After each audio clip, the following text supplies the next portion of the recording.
अस्सलामुअलैकुम नाज़रीन, कैसे हैं आप? उम्मीद करती हूँ ठीक ठाक होंगे। आज हम बात करेंगे पाकिस्तान के इंतहाई खूबसूरत ज़िला चकवाल पर। हमारी गुफ्तगू चकवाल की तहजीब, खानों, रहन सहन और वहाँ के लोगों के बारे में है, और साथ साथ डिस्कस करेंगे ज़िला चकवाल के लोगों के बारे में, पाकिस्तान के लिए खिदमत कैसी हैं और किन शोबों से हैं।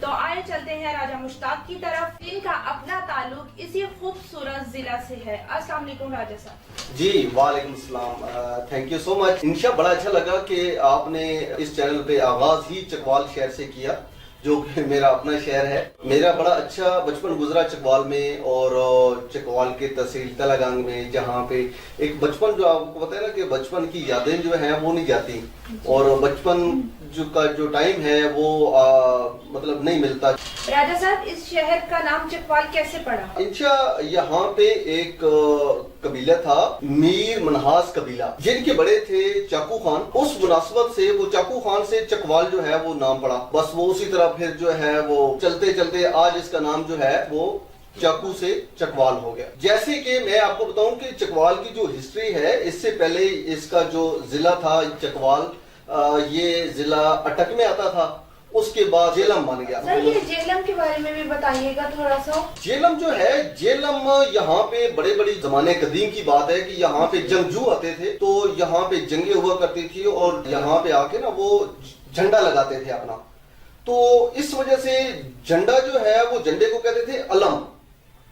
तो ये फिर वो जगह थी जहाँ पे वो झंडा लगाते थे, उसको कहते थे जाए अलम। तो जय अलम से ये करते करते इसका नाम आज जो है वो जेलम बन गया। अब वापस आते हैं चकवाल पे जी।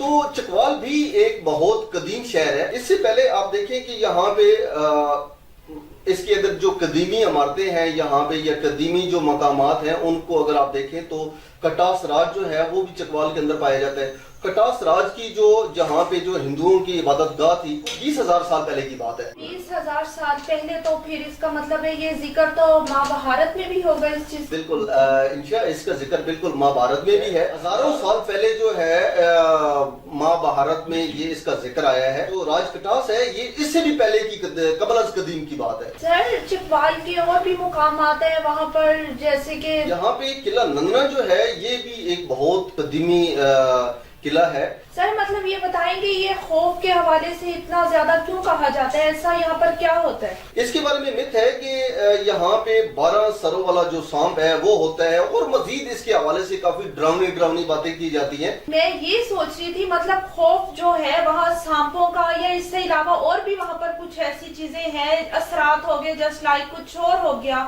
एक तो यहाँ पे जो सांप है उसकी भी बात है, बाकी मुख्तलिफ बातें वहाँ के हवाले से हमें मिलती हैं कि वहाँ पे जन्नात होते हैं, और इस हवाले से भी काफी बातें हैं।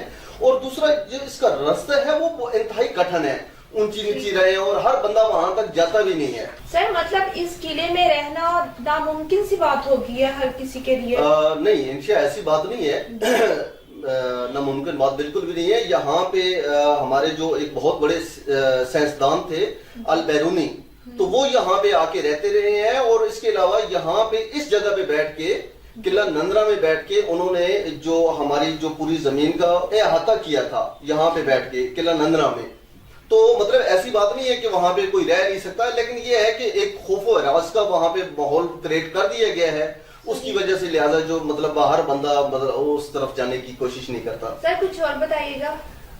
और इंशा, मैं आपको एक बड़ी डराने वाली आपको बात बताता हूँ। यहाँ पे जो सबसे ज्यादा पुराना साउथ एशिया का डायनासोर का ढांचा था, वो भी चकवाल से ही दरियाफ्त हुआ था। सर, कुछ अच्छी सी भी बात बता दें, ये सब खौफ वाली बातें। और मैं आपको चंद जो है ना चकवाल के बारे में अच्छी बातें भी बताता हूँ। अच्छी तो मतलब खैर पहले वाली भी जो वो भी अच्छी बातें, लेकिन अभी मैं चकवाल के बारे में आपको मजीद बताता हूँ कि यहाँ पे एक तहसील है कलर कहार, तो इंतहाई खूबसूरत जगह है। सैरगाह भी बन चुकी है, यहाँ पे लोग जाते हैं, और गवर्नमेंट की तरफ से भी यहाँ इस जगह को काफी अच्छा जो है वो विजिटिंग प्लेस, और मतलब सियाहों का भी आना जाना यहाँ पे काफी होता है, जहाँ पे मोर पाए जाते हैं। और इसके अलावा मतलब ये बड़े खूबसूरत जगह है। और इसके अलावा जो इसका फिर एक जो लिंक है वो मैं आपको बताऊं कि फिर एक तारीख से मिलता है। शहनशाह बाबर उन्होंने भी कुछ अरसा यहाँ पे कलर कहार में क्याम किया था और यहाँ पे उन्होंने एक अपना तख्त बनवाया था जिसे तख्ते बाबरी कहते हैं। फिर उसके बाद क्या हुआ कि यहाँ से शेर शाह सूरी गुजरे जी। और जिन्होंने यहाँ पे कुछ अरसा वो यहाँ पे क्याम पजीर रहे। जब वो जाने लगे तो उनको मतलब यहाँ से जाने को दिल नहीं कर रहा था, तो उन्होंने कहा कि ये बच्चा है कश्मीर, उन्होंने कहा कि ये कश्मीर का बच्चा है जी। और आपको पता है कि कश्मीर जो जब नाम आता है ना हमारे सामने तो एक आंखों में खूबसूरत सा मतलब मंजर सामने आता है। जी, बिल्कुल। तो इस वजह से इसको यही बच्चा कश्मीर उन्होंने कहा कि छोटा कश्मीर। सर कहा जाता है कि यहाँ के लोगों का किरदार पाकिस्तान में बहुत अहम समझा जाता है। इसकी अहमियत इस वजह से भी है कि हर दूसरा शख्स फौजी और हर तीसरा शख्स जो है वो शायर या लिखारी है। सर ये फौजी से क्या मुराद मतलब? ये जो धरती है यहाँ से बड़े बड़े जंगजू और बड़े बड़े सपूत माओ ने पैदा किए हैं। जिस तरह के यहाँ की जो आर्मी के बड़े अहम तरीन और बड़े नामवर जनरल कर्नल ब्रिगेडियर जो है वो इस धरती से पैदा हुए हैं। इससे कबल मैं आपको बताता चलूं कि यहाँ पे एक सूबेदार होते थे, सूबेदार खुदादाद खान। तो वो जब विक्टोरिया क्रॉस का भी उनको अवार्ड मिला था, यहाँ पे उन्होंने एक वर्ल्ड वार जो 1 थी उसमें उन्होंने हिस्सा लिया था और उसमें बड़े कारहाय नुमाया सर अंजाम दिया। सर चकवाल हम मोटरवे से भी जा सकते हैं? जितने भी पाकिस्तान में मोटरवे है, जितने शहरों से गुजरती है, वो सबसे ज्यादा जो एरिया है वो चकवाल का मोटरवे को लगता है।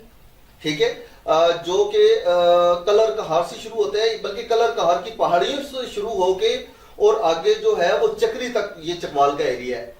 तो ये इसमें बलकसर भी आता है, कलर कहार भी आता है और इसके अलावा चक्री वगैरह और छोटे मोटे और भी काफी जो है वो गांव लगते हैं उसको। सर यहाँ पे कितनी जुबानें बोली जाती हैं? यहाँ पे जो सबसे मेन जुबान बोली जाती है वो तो है फुटवारी। थोड़ा सा बोल के आप बताएंगे हमें? मैं बल्कि हुण सा इंज करे ना भाई अगो जी थोड़ी ये गल्लां ने वो तुसां पटवारी जी दसे ना ताकि तुसां पता लगना भाई पटवारी जुबान है वे केड़ी। ये तो फनी है। नहीं फनी नहीं है, ये बड़ी जबरदस्त जुबान है और मतलब इसमें बड़ी मिठास है। और इसके अलावा वहाँ पे बोली जाती है सरेकी, वहाँ पे बोली जाती है उर्दू तो खैर बहुत कम बोली जाती है। और इसके अलावा वहाँ पे माझी जुबान बोली जाती है और पंजाबी बोली जाती है और धानी जुबान बोली जाती है यहाँ पे। तो जिसका ऐसा ऐसा मैं समझता हूँ कि ये जो कल्चर सेविंग एनजीओज हैं उनको भी इसको चाहिए है कि इन जुबानों को सेव करे, इस कल्चर को सेव करे। ये एक बड़ा खूबसूरत कल्चर वहाँ का था और बड़ी जबरदस्त किस्म की जुबानें हैं जो कि अब सुकड़ते पंजाबी तक पहुंच गई हैं। पंजाबी से उर्दू, उर्दू से इंग्लिश, उसके बाद ये पता ही नहीं चला कि यहाँ पे कुछ इस तरह की जबानें भी बोली जाती थी। राजा साहब ये कल्चर की बात हुई है तो मुझे बताएंगे यहाँ का मतलब लिबास लोग कैसा पहनना पसंद करते हैं? यहाँ पे इंशा जो लिबास है वो जो ज्यादा पसंद किया जाता है वो उसमें जो हमारे बुजुर्ग थे या उस इलाके के जो बुजुर्ग थे वो तो नीचे जो है वो धोती बांधते थे, उसको वो बोलते थे मजला। नीचे मजला और ऊपर जो उनकी कमीज होती थी वो होती थी बच्चियों वाली कमीज होती थी जिसके साइडों में ना वो मतलब एक अजीब सी खैर वो मुझे जी कुर्ती टाइप, हाँ कुर्ती टाइप बिल्कुल वो उसी तरह की वो बैन वाली। और इसके अलावा वो एक बड़ा उसको इस समझ लो कि बड़ी खूबसूरती इसको समझा जाता था कि अपने वो कंधे पे एक कपड़ा रखते थे यहाँ पे और सर पे उनकी पग होती थी और पाँव में जरी खेड़ी। तो वो मतलब जरी खुस्सा वगैरह वहाँ पे काफी पसंद किया जाता था। सर ये गिट्टे वाली खेड़ मतलब कैसा जूता होगा ये? ये गिट्टे वाली जो खेड़ है ये बेसिकली एक चप्पल होती है। जिस तरह मतलब अब मैं शायद उर्दू में तो ये ना समझा सकूं, ये मियाँ वाली और जो चकवाल है ना यहाँ पे वो काफी शौक से पहनी जाती है। मतलब खुस्सा टाइप होगी ये? नहीं ये खुस्सा टाइप नहीं होती, ये एक खेड़ी टाइप होती है जिसको खेड़ी बोलते हैं। मतलब वो एक पठानों वाली खेड़ होती है ना जिसके वो बड़े बड़े से वो होते हैं जिससे पाँव कवर हो जाता है। इसमें पाँव काफी जो है ओपन रहता है। और इसके अलावा वो अपने हाथ में एक डंडा रखते थे, कवे का डंडा। तो एक कवा लकड़ी होती है उसको उसका एक डंडा बड़ा मजबूत होता है, वो एक अपनी हिफाजत के लिए भी रखते थे। और उसमें या फिर जब वक्त थोड़ा सा चेंज होता गया उसके बाद वो एक कुल्हाड़ी की शक्ल में आ गया। वो कुल्हाड़ी जो है वो अपने कंधे पे रखते थे। वो करते करते हुए फिर कुछ अरसे जो है वो यहाँ की सकाफत में रहा है कि डबल बैरल राइफल होती थी तो वो कंधे पे रखी जाती थी। वो भी समझ लो कि उस सकाफत का हिस्सा था। सर यहाँ के खेल बहुत दिलचस्प सुने तो आप बताएंगे कि कौन से खेल ज्यादा खेले जाते हैं? یہاں پہ کبڈی جو ہے بڑے شوق سے کھیلی جاتی ہے. اس کے علاوہ وہاں پہ گلی ڈنڈا جو ہے وہ بہت شوق سے کھیلا جاتا تھا. شوق سے بھی سمجھ لیں یا ان کے مطلب ایک کلچر تھا یا ایک ان کے پاس ایک وہی چیز تھی. گلی ڈنڈا تھا, بیر بلا تھا.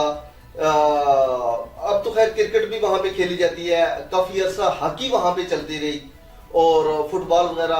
زیادہ تر جو ہے وہ مطلب میں سمجھتا ہوں کہ علاقائی حساب سے اگر دیکھیں تو وہ کبڈی وہاں پہ بڑے شوق سے کھیلی جاتی تھی.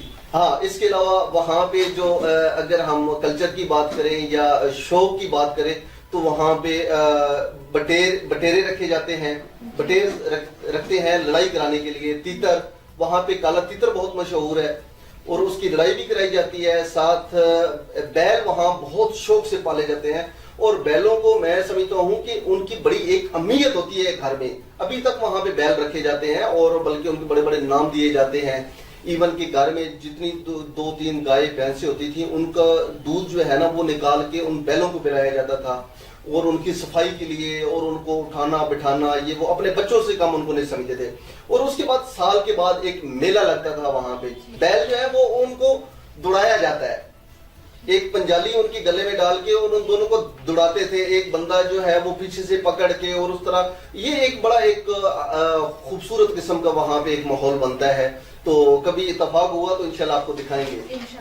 ساتھ کتوں کی لڑائی جو ہے اس میں بھی وہاں کے لوگ بڑا شوق رکھتے ہیں جو کہ نامناسب ہے, لیکن مطلب اگر ہم اس علاقے کی ایک انفارمیشن کی بات کریں تو وہاں پہ کتوں کی لڑائی بھی بڑے شوق سے کی جاتی ہے. راجہ صاحب اتنی دلچسپ باتیں بتائیں گے آپ نے, اب تو میرا دل کرے نیکسٹ ویک میں خود وزٹ کروں وہاں پر.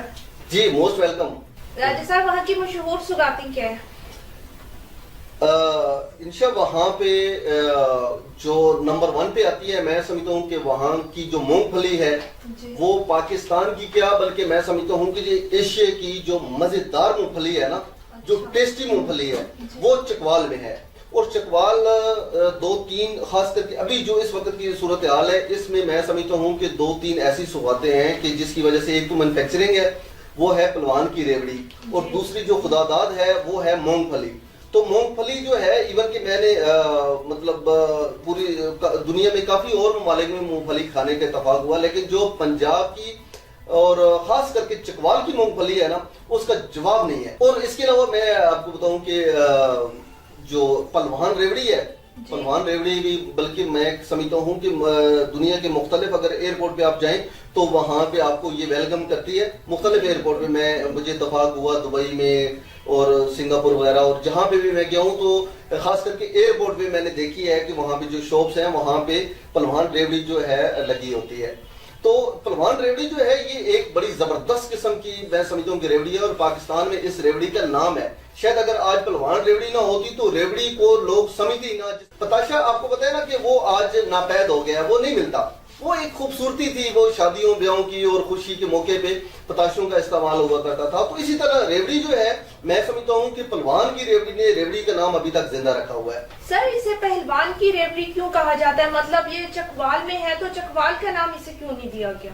ہاں بالکل, یہاں پہ بعد میں تو مختلف نام سے ریوڑیاں بن رہی ہیں, شاید چکوال ریوڑی بھی ہے, لیکن جو پلوان ریوڑی ہے ہنس راج نامی پلوان تھے. یہ میں آپ کو بات بتا رہا ہوں 1950 سم تھنگ کی, ٹھیک ہے. وہاں پہ پلوان تھے تو وہ جو ہنس راج صاحب تھے انہوں نے یہ اپنے لیے بنواتے تھے اپنے برکروں سے اور دیسی گھی اور مختلف اس میں کشتی ڈال کے, اور یہ بڑی خستہ اور بڑی لذیذ قسم کی ریوڑی تھی جو وہ پلوان اپنے لیے بناتے تھے. وہ جو ہنس راج سے وہ پھر دنیا سے رخصت ہو گئے اور ساتھ ساتھ جو ہے وہ انہی کے ورکر جو تھے انہوں نے مطلب اسی کام کو آگے بڑھانا شروع کر دیا اور وہ سٹیپ جو ہے وہ پھیلتے پھیلتے وہ پورے پاکستان کی جی یہی انہوں نے کاروبار شروع کیا. راجہ صاحب یہ بتائیں کہ چکوال میں مشہور شخصیات کون کون سی ہوئی ہیں ابھی تک؟ انشاء یہاں پہ جو اگر میں آپ کو نام بتاؤں کہ یہ زمین جو ہے بڑی مردم خیز زمین ہے.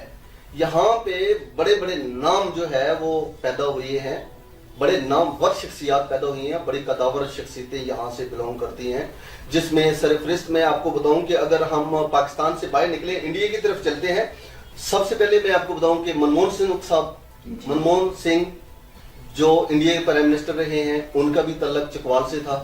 اور اس کے بعد ایئر مارشل نور خان جی اگر ان کی آپ ہسٹری دیکھیں تو آپ کو پتہ چلے کہ ایئر مارشل نور خان صاحب کون تھے. اس کے علاوہ ایاز امیر ایک بہت بڑے کالم نگار، ایک بہت بڑا نام، جو پہلے مسلم لیگ نون میں MNA اور وزیر بھی رہے ہیں اور آج کل وہ مصنف ہیں اور مطلب بڑے پائے کے بندے ہیں. اس کے علاوہ فوزیہ بہرام، کرکٹر اویس ضیاء، اور اینڈ پہ جو میرے بھی بڑے فیوریٹ ہیں مدن موہن.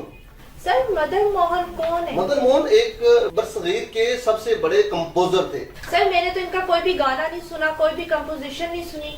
انشاءاللہ میرے خیال میں آپ کو اتفاق نہیں ہوا، ان کا تو اس ملینیم کا سب سے جو بڑا یہ سونگ یا کمپوزیشن وہ دے گئے ہیں، لگ جا گلے کہ پھر یہ حسین رات ہو نہ ہو. سر یہ تو بہت اچھا سانگ ہے، یہ تو میں نے سنا ہوا ہے. یہ نہیں پتا تھا کہ یہ مدن موہن صاحب کا ہے، یہ بھی مدن موہن صاحب کا ہے. سر چکوال میں زیادہ تر کون سی کاسٹ کے لوگ بلونگ ہیں؟ انشاءاللہ یہاں پہ مختلف کاسٹ ہیں جن میں سرفرست، ملک، عوان، میر، منہاس، کھوکھر، ڈوگر اور راجپوت، اور بھی وہاں پہ کافی کاسٹ ہیں، سب کاسٹ ہیں خاص کر کے جو آگے.